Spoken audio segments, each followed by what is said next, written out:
The global financial markets witnessed a near perfect storm last week. After a global sell-off, European and Asian markets plummeting around the world. And we've been looking at futures, and they were more than 1,000 points down. There are two things that do seem to be driving it. Friday's disappointment about how few jobs the US economy added in January, and Japan's decision to increase interest rates last week. Nikkei, a leading index of Japanese stocks, closed the day down 12.4%. The TAIEX, weighted index on the Taiwanese Stock Exchange, was down 12%. Dow Jones Industrial Average futures fell by 444 points, down 1.1%. S&P 500 futures and Nasdaq futures also dipped 3% and 5.5% each. Big tech, here we go. Look at them go down. Microsoft is down 20 bucks, that's 5%. Alphabet, 5%. Meta, 6%. Amazon, 6%. Apple, 9% down. And what about the Indian markets? Well, they closed the day's trade in the red, but the losses were not too significant. Sharp currency moves and renewed geopolitical tensions resulted in significant selling across global equities. In fact, the turmoil prompted the Bank of Japan, which is at the epicenter of the turbulence, to intervene and calm investors. The market appears to have stabilized for now, but the upheaval serves as a strong reminder of the potential damage unexpected events can inflict on this interconnected world of investments. In this episode, we try to make sense of the recent events and their implications. It's Friday, the 9th of August. I'm your host, Nishanth Vasudevan, the markets editor of the Economic Times, and this is the Morning Brief.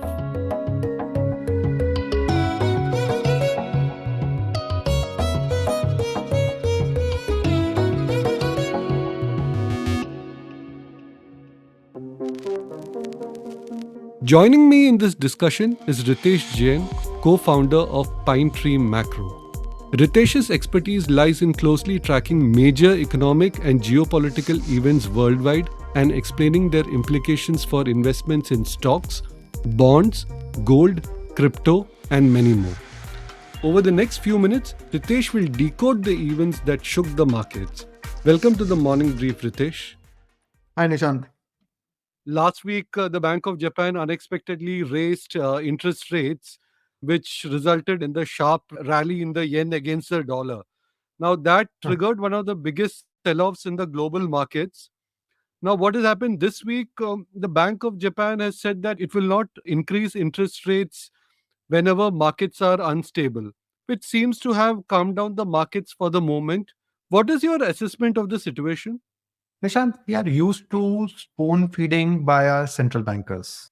They telegraph all their actions in advance and they prepare us for those actions so that there is no undue volatility. Right. We are used to that path. Now, we all know yen is used for a carry trade. What is a carry trade? In simple terms, their interest rates are 0%. Your interest rates are, let's say, 7-8%. So you borrow in yen and invest in INR. Or if you have an INR loan, let's say any Indian corporate has an INR loan, they can go to the bank and say, I want to convert my INR loan into the yen loan. And overnight, they will save 6-8% on their interest rates, provided rupee yen remains stable. But then Bank of Japan comes out from nowhere and they did not prepare the market. They raised the rates by 25 basis points. They actually shock the market. And people look at Fed and say, okay, here is the most important central bank. No, Fed is not the most important central bank. The most important central bank in the world is Bank of Japan. And they told you that day. When the yen starts appreciating, you have to pay the margin. Secondly, if you are leveraged, the leverage has to unwind simply because you sell what you can, not what you have to. These are two different. So margin call plus leverage unwinding led to this massive fall across the markets. The biggest weight was taken by cryptos because they trade on weekends also. And weekend, what can you sell? Only cryptos you can sell. So there were some crypto wallets which were actually liquidated in a matter of 10, 15 minutes, the entire wallets. In a matter of couple of hours, $800 million of cryptos were liquidated. That happened over the weekend.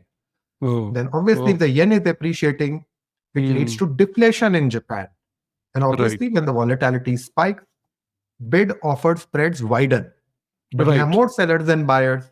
So the Hmm. impact on markets, impact on assets is much higher than what it should be in normal times. But then, Right. as you said, they came in the morning and then Huh. say, guys, we've made a mistake. Hmm. From next time onwards, if the markets are volatile, we will not do anything. And then the markets say, okay, Hmm.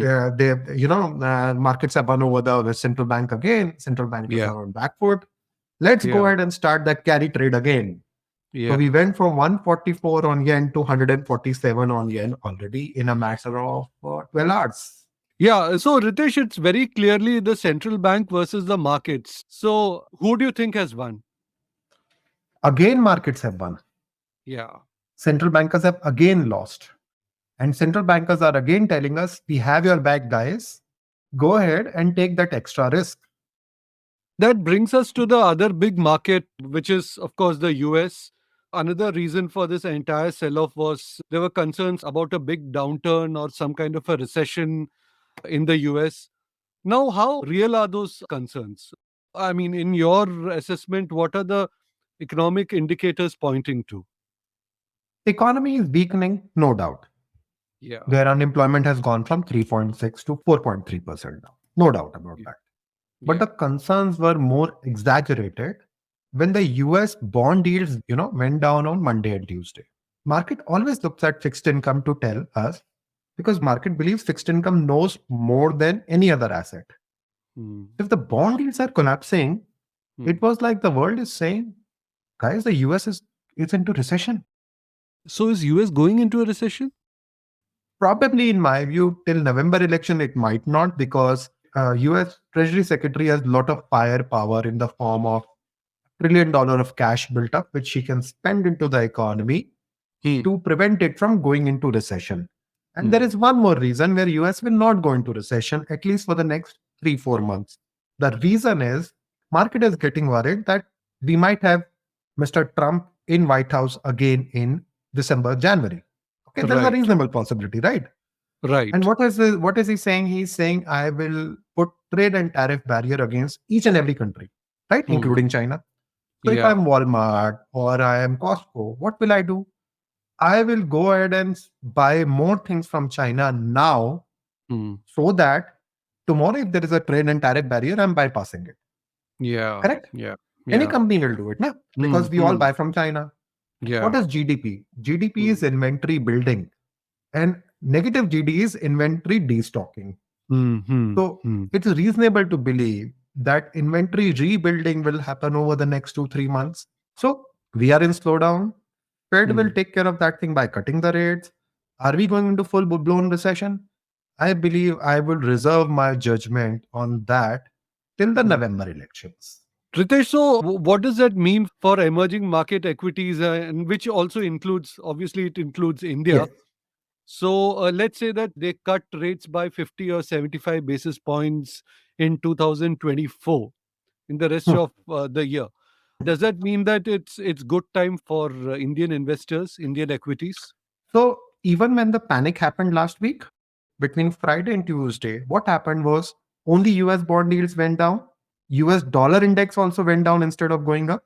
If US dollar index went down and it is going to go down, it is good for emerging market equities. Yeah. Why? Yeah. Higher dollar index means lower liquidity. Lower dollar index means higher liquidity. So if Right. US bond yields are low at 4% US 2 year, dollar index does not get a bid. A little bit lower oil, which is good for energy consumer like India, and junk bond market, which is open for people to borrow money, which has again opened up today. Okay, means a lot of people are able to borrow in junk bonds. It's a good news for emerging markets if I look at all these four indicators. Ritesh, another event that has caught the attention of markets was Warren Buffett selling off almost half of his stake in Apple. But Hmm. what does it say about technology giants in particular? I mean, these have been the best performers, even if you look at not just the US, also from the global markets perspective.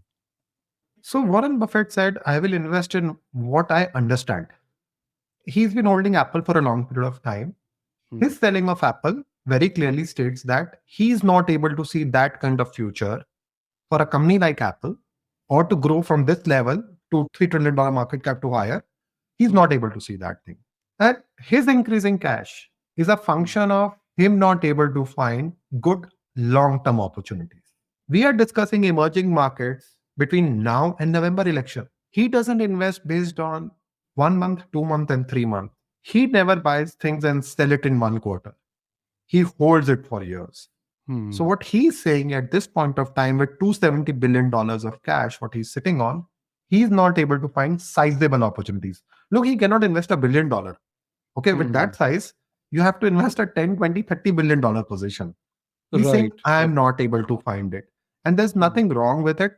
There is a Warren Buffett indicator, market cap to GDP. US market cap to GDP is above 180%.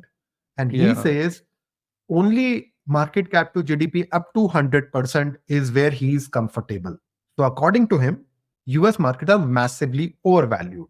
So I strongly believe that even if he were to look to buy assets, it will be outside US. So he has to wait for a crash. He has to wait for a crash which stays and the market stays lower for a long enough period of time for him to accumulate the way he did it after Lehman Brothers. Does the same logic applies to the other tech giants also? Look, there is no doubt money has been going over there. And the one which is exciting people is the AI bubble. Okay. I strongly believe AI bubble means they have to do a lot of capex. This was a concern raised in Google's con call, where the results were very good, but they continue to do capex. And when the analyst asked them, okay, where do we see the tangible benefits of AI? Google was not able to answer that question. So the jury is still out. Guys, we are going to spend a lot of money. Like Microsoft will be spending up $50 billion this quarter. We'll be spending a lot of money. Please don't ask us when we will get benefit out. So suddenly you have a question mark, which you can see with Nvidia down 30% from the top, Apple down 10, 15% from the top. Even all these tech giants, in my view now, will consolidate. Why? Because market says, guys, show us the money. You are investing, that's a good thing. Show us the money. The day you are able to show us the money, we will re-rate you again. So every investor, if you look at it, they have been buying on dips. It has been quite a reliable strategy in equities. If you look at the past 3 years, there's so much happening in the world, in the economy, across markets. Do you think it is sensible to stick to that investment strategy or continue sticking to that investment strategy, the buy on dips one? If Bank of Japan would not have relented and would not have bowed down to the market, I would have said then your cash can be an asset, because markets will become very volatile and you will get more opportunities like what happened over the weekend to invest in the market. But as they have also bowed down to the market, they will actually make it worse by allowing this bubble to become bigger. They are very explicit. Guys, we will not raise the rates when the markets are volatile. Actually, markets were not volatile when they raised the rates. Markets became volatile after they raised the rates. And now you have a Fed rate cut coming in September. Unless something blows out of proportion, something happens which is exogenous impact, just what we call about. Maybe, Iran closes Strait of Hormuz and oil goes up by $30. I'm not talking about that. I'm talking about in a normal scenario, buying the dip continues to be a good strategy till the time central bankers have our back and till the time the macros do not deteriorate beyond what we are seeing currently. Ritesh, you have also been a strong believer in gold. How do you expect that asset class to play out? I strongly believe that in the coming years, gold will be significantly higher. And I'll give you the reason for it. Gold is entering the system as a neutral reserve asset, which is not dependent upon whims and fancies of any central banker. Correct. And that is why even India is increasing its gold in the FX reserves. China is increasing, continuing to doing it every month. If India want to internationalize or have more trading partners outside of US, then how will India do that trade with anybody? Nobody will take INR. We are not such a big exporter. But if we have more gold and we are able to utilize that gold for giving comfort to our partners who export to us, then it will be a great thing. China has already shown you they can do it. And rest of the world is happily willing to accept gold. That's why if you see, more and more countries are repatriating their gold from London. Even India just got it back, a smaller consignment back to India. Because if you own gold in London, it is not your gold. You have to own gold in India. Yeah. Right. If I were to ask you to put a number to in terms of returns, some kind of returns expectations from gold, what would be that number be? 2000 to 2023, the annualized return of gold in USD terms was 9 to 10%. That is when we were having a reasonably okay world. In today's world, where every country is indebted, the debt to GDP is very high, including Japan, US, or rest of the G7. The only way to get out of reducing the debt is inflate away the debt. That means have higher inflation. Between 2023 to 2008, 15 to 18% is a reasonable return expectation from gold over the next 5 years at least. Yeah. Unless US finds a way of reducing its debt through productivity. Ritesh, before we wrap up this conversation, our listeners would want to know that, for any common normal investor, what is the ideal portfolio allocation at this juncture? If we were to look at equities, bonds, gold, crypto, how should they spread it across at this juncture? What I can say is that gold should be a part of your asset allocation. Fixed income needs to be a part of your asset allocation. And obviously equities for growth. In a world where the only way you can get out of, overhang of debt, you need to be, unfortunately, your central bank and policymakers are pushing you to take higher risk. Otherwise, you will be a part of financial depression community where the value of your savings will come down. With this, we wrap up our discussion. The key takeaway is that the markets have prevailed over central banks for now. This means that the risk-on sentiment in various asset classes, such as stocks, may continue.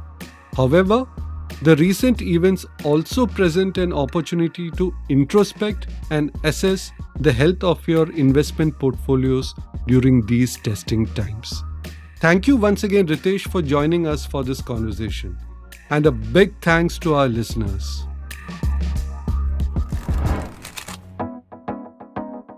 This episode was produced by Vinay Joshi and the sound was designed by Amrit Reji. This is your host, Nishanth Vasudevan, signing off. Do like, share, and subscribe to The Morning Brief. A new episode drops every Tuesday, Thursday, and Friday on a listening platform of your choice. Keep listening and have a great weekend. All external news clips used in this episode belong to their respective owners. Credits are mentioned in the description.